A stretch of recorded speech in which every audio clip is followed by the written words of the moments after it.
With the cost of living climbing, most South Africans run out of money before the end of the month. Recent research that was conducted by TymeBank found that 76% of people run out of money by the 15th of every month. With that in mind, today's episode of the Wealth Nation podcast, I'm giving you Budgeting 101. Welcome to the Wealth Nation podcast, a podcast for every mother, daughter, grandmother, sister, and wife, and the men who are smart enough to tune in. The Wealth Nation podcast brings you all you need to know about investments, business, property investments, personal finance, and all-around financial wellness. Here is your host, Yolanda Rose. Hi there, this is your host, Yolanda Rose, and if you're joining us for the very first time, welcome to the Wealth Nation podcast. I bring you various content, tips, and strategies that you can be using to solidify your finances, retire well, and build generational wealth. Now, if it's the first time that you're joining us on the podcast, welcome. Please subscribe on whichever platform that you are listening on. We are on Apple, we're on Spotify, we're on Stitcher, we're on TuneIn. We're also on YouTube, and on our website, it's www.financiallyfabulousfemales.com. Please leave me a review on whichever platform that you are tuning in. And also, if you missed our last podcast, I had a very exciting conversation with big-time entrepreneur Margaret Hirsch, and she was dropping a lot of value bombs on life, on business, and money. So go check it out. The Wealth Nation podcast is sponsored by FreshBooks. FreshBooks is the all-in-one small business invoice and accounting solution. The all-new FreshBooks is accounting software that makes running your small business easy, fun, and secure. Spend less time on accounting and more time doing the work you love. For your 14-day free trial of FreshBooks, go to www.financiallyfabulousfemales.com/FreshBooks. So Deputy CEO of newly launched TymeBank, Tariq Karan, says that we know many South Africans are struggling to save, but through sharing the insights from their study, they hope to help customers take control of their money so that they can work towards their goals and reach their full potential. The study that TymeBank actually conducted found that 43% of South Africans borrow money to get through the rest of the month. That's from the 15th of the month. About 9% of those participated in the survey said that they turn to banks to help them.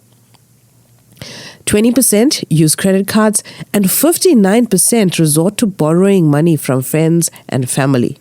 So the CEO of South African Savings Institute says that within African cultures, due to black tax, where those who earn a salary are expected to share it with other family members in need until they themselves have nothing left to save or to invest. The study also found that women are the hardest hit. 59% of women run out of money before the end of the month, compared to 56% of men. Over 60% of households in the country are fatherless, and more financial responsibilities are being placed on mothers. But the study found that women are better budgeters. So today, considering this very scary research that we've come across from TymeBank, I've put together this podcast to give you some tips on how you can start budgeting your money so that your money lasts you the entire month or for a greater period of time, longer than 15 days. And I'm going to give you some really nice pointers how you can set up your own budget, or if you currently have a budget in place, how you can refine that to get the most out of your money. So if you're always looking into personal finance and managing money well, you know that setting up a budget is the very foundation of managing your money. A budget is a roadmap from where your money will go, where it's being made, and how hard it's going to be working for you.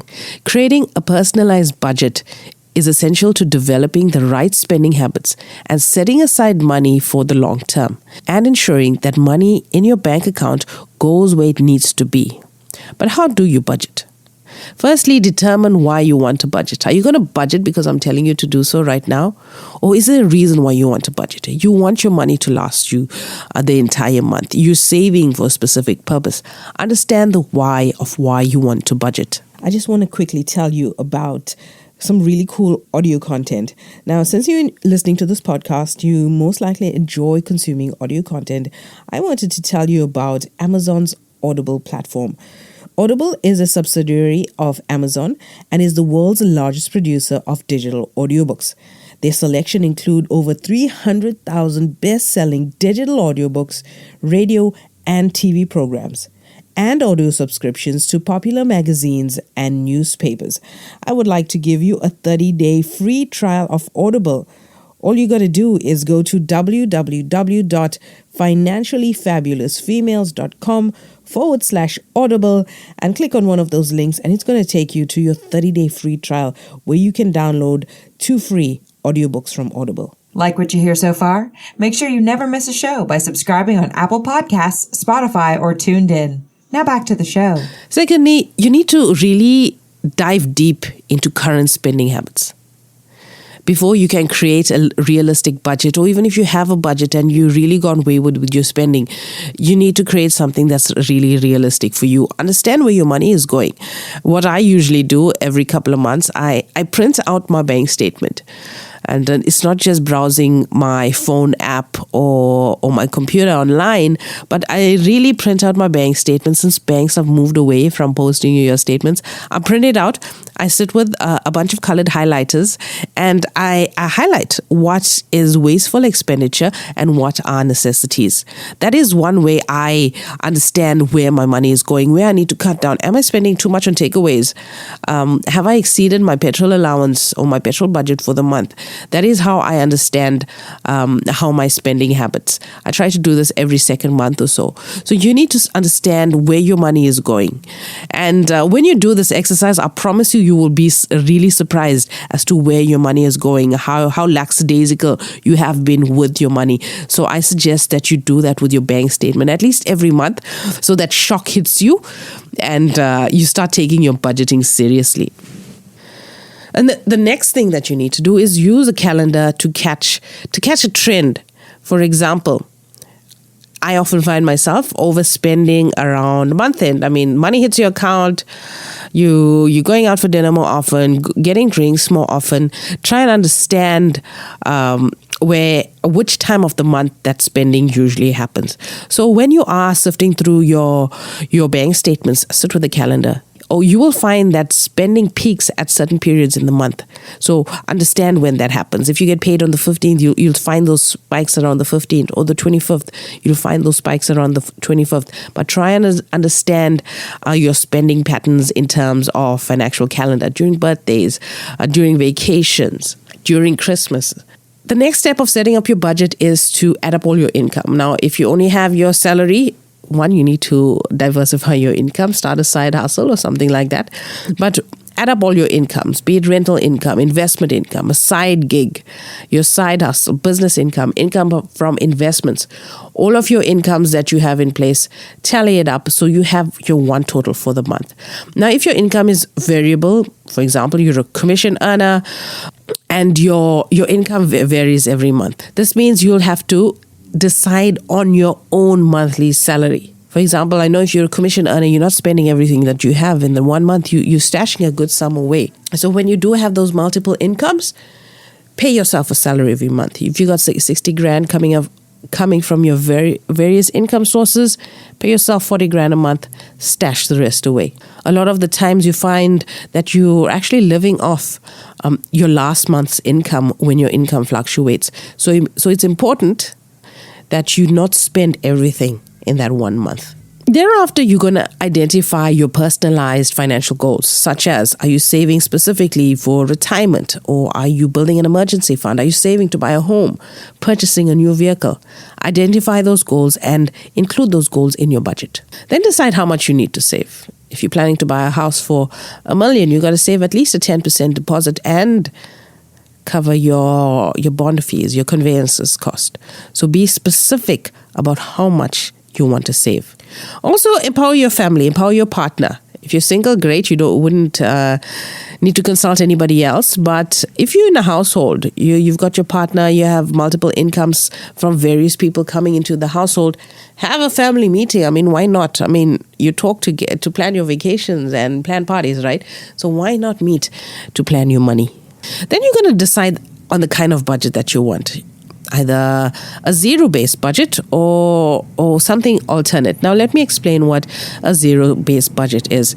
American entrepreneur Dave Ramsey talks about the zero-based budget, where your income and your outflows will always equal to zero, so it balances off. So every bit of income that you have coming into your account, it's always spent on something. By spent, I'm doing my finger quotes right here. For example, your savings is assigned somewhere, so your tally at the end of the month is equal to zero. Although you're not spending everything, it's just being allocated as it needs to be allocated. Then you have a different type of budgeting approach, such as the 50-30-20 budget, where 50% of your income goes towards your necessities, such as your rent, your bond, your food, servicing debt. 30% will go into your wants, such as entertainment. And finally, 20% will go towards savings. That's a little bit more flexible. So I highly recommend the zero-based budget first, because as a country and the state that we're in, we're not in the right place, and we need to be aggressive with our money management, and the zero-based budget is the best way to do that. Then you're going to choose a tool to make your budget. I specifically like Mint, and there's also a South African app as well. It's called Smart Money. Both are web-based and cell phone applications as well. So you can connect your accounts in there, and you can see your spending. In fact, there's another two apps I'd like to recommend. One is 22/7. Both, all these apps that I'm mentioning are available in the iStore and on Google Play as well. So 22/7 is a South African budgeting app, and it will show you where you're overspending. It links up your accounts, so you see everything all in one app. And when you overspend, it's going to show you flashing in red, you overspent by 3,000 rands. This app is going to tell you that once you do the initial setup. And the next app I recommend is Fudget, which is a budget planner. It's international based, so most likely you're going to see everything in dollars, but block out the dollars and look at the actual functionality of the app. So those are the four apps that you can use as an electronic tool, or you can even go old school and sit with a pen and a black book and write this stuff down. Okay, here's some common failures or mistakes when it comes to budgeting. Firstly, you set unrealistic expectations. If you want to make a budget but you can't stick to it, you're going to set yourself up for failure and frustration. So if you're budgeting for the very first time, don't be unrealistic with your budgeting expectations. Rather start off small and slowly build up momentum to developing a tighter, stricter budget. Another failure is that you are budgeting based on your gross income, where you're not taking into account the taxes that are due. Okay, so always budget on your net, not on your gross. And finally, you're going to determine how you're going to hold yourself accountable. Now, you're going through this budgeting exercise. Maybe you failed the first time or even the second time. How are you going to hold yourself accountable when failure and mistakes happen? Identify how you're going to hold yourself accountable. Making a budget is only the first step. You have to figure out how to live by your budget. Sometimes people are disciplined enough to just go cold turkey and make it happen for themselves. But a lot of the times people fail. And you need to get on track when you do fall behind. So try to automate as much of your billing as possible. Even your savings, try and automate it through your banking apps. And secondly, by tracking the spending. Those apps that I recommended to you, that's really going to help you track your spending and be diligent with it. Go into those apps every day, once in the morning, once in the evening, and check, how am I doing? Am I on track? Are my savings in check? Am I overspending on going out or after work drinks? Understand where your money is going and set yourself up. If I fail today, this is what I'm going to do to hold myself accountable. And then finally, you're going to set up a monthly budgeting review. Like I said, meet with your family or other household members.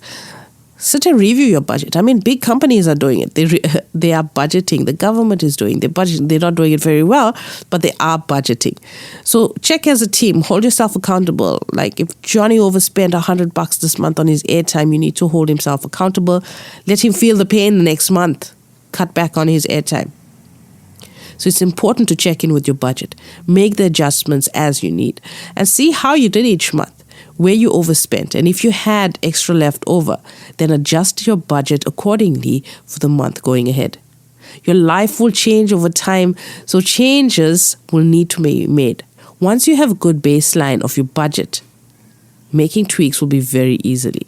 Once you've gone through these essential steps of budgeting, I know maybe you're feeling a little bit overwhelmed and you're frustrated, you don't work well with numbers, but it's something that you have to do if you want to get on track, if you want to take control of your money. You have to have that discipline.